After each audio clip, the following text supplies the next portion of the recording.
Hello, welcome back to my channel, Divine Guidance. How are you? I hope you all are well. If not, please get well soon, first and foremost.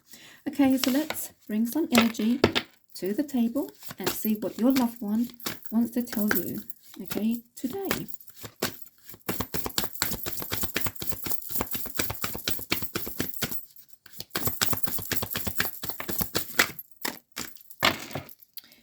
Okay, it says, the more I hold myself close and fully embrace who I am, the more I thrive. Okay, so this is what your loved one wants you to know today. Okay, so the more you hold yourself close and fully embrace who you are, the more you will thrive. Okay, that is what your loved one wants to tell you today.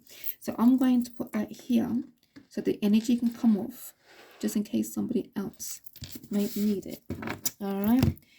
Okay, so let's see who wants to come through for you today. Okay, let's see.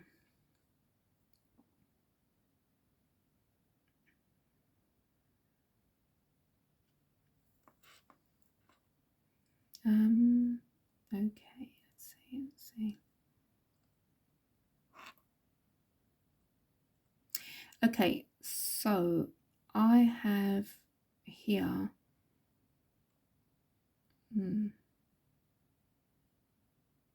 okay, this is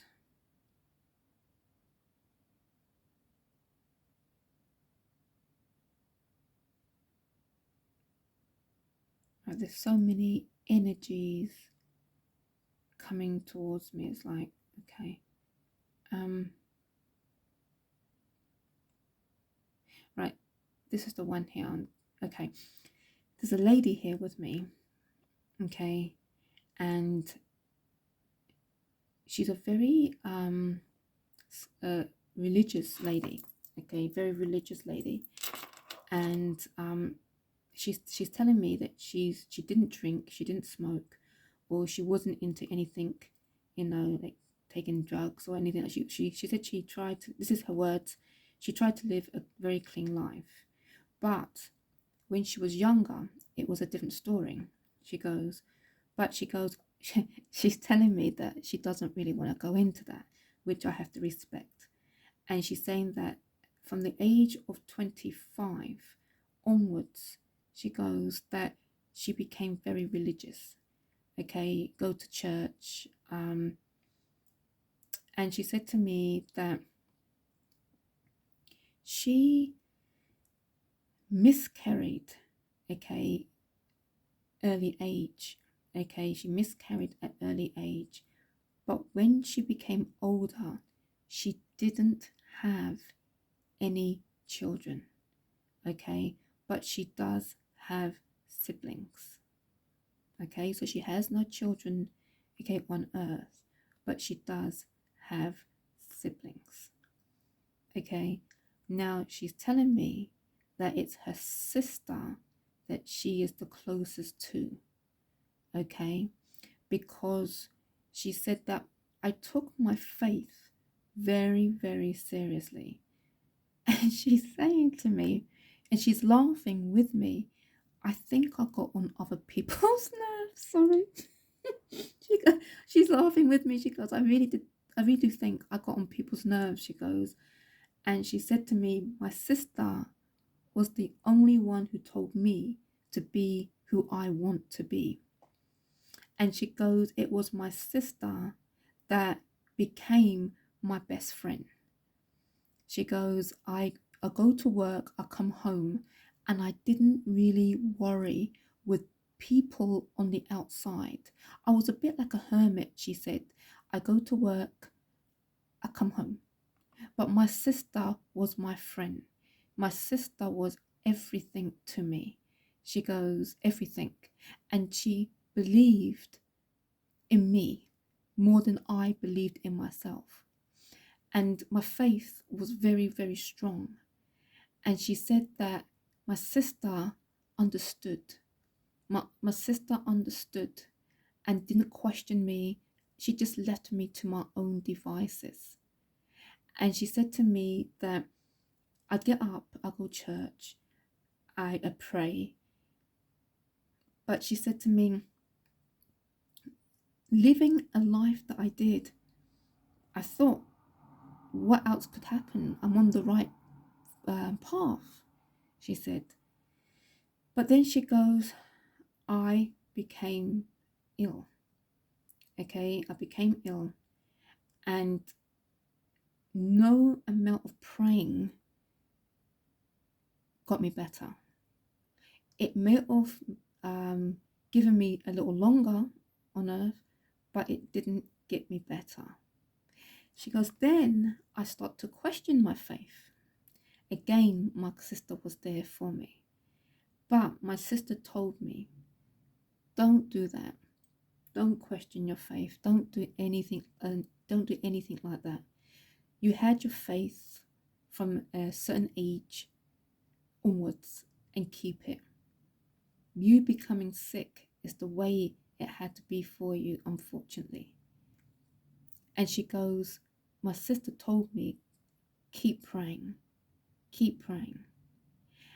And she said to me that one day she was in the hospital bed and she was lying there and she woke, but her sister doesn't know this. And she goes, as I looked down to my sister, because my sister was sitting by the bed, my sister was praying. Now she goes, my sister don't normally do that, but my sister knew my faith was very important to me, which I was going to turn my back on the minute I felt ill. But my sister was the one that told me, don't. You keep your faith and you keep praying like you would normally do. So she said to see my sister at my bedside at the hospital praying was a blessing. It was something that I've always wanted to see, but didn't thought it would take my illness to make her do it. She goes, she would always sit by my bedside, and she did right up until I passed. So she wants to say thank you to her sister today for believing in her when probably nobody else did. And she said, like, you were my best and only friend. And thank you, she goes, from the bottom of my heart, for understanding me and my faith. But above all, she said that when I was sick and I couldn't believe that I was sick, I was going to turn away from my faith, but you told me not to. And that, she goes, is something that I can't thank you enough, because to pass away having the faith behind me, it made me happy. And she can't thank her sister enough for that. She can't. She said she's got her hands against her chest like that. She goes, I can't thank her enough for understanding me and not letting me go of my faith. She, you convinced me to stay. You convinced me to not let that faith go just because I was sick. So I kept my faith. I kept praying. And she goes, to know that I passed of who I really am since the age of 25, she goes, made me happy. Because she said if I would have given up, and passing like that after all that time, she goes, I don't think I would have passed happy. But because of my sister telling me to keep my faith, regardless of what's going on with me, I passed a very happy lady. And thank you, she said, from the bottom of my heart. Okay, so if that message resonates with you, please like, share, comment, and subscribe to my channel, and please hit that notification bell for future videos. Until next time, bye for now.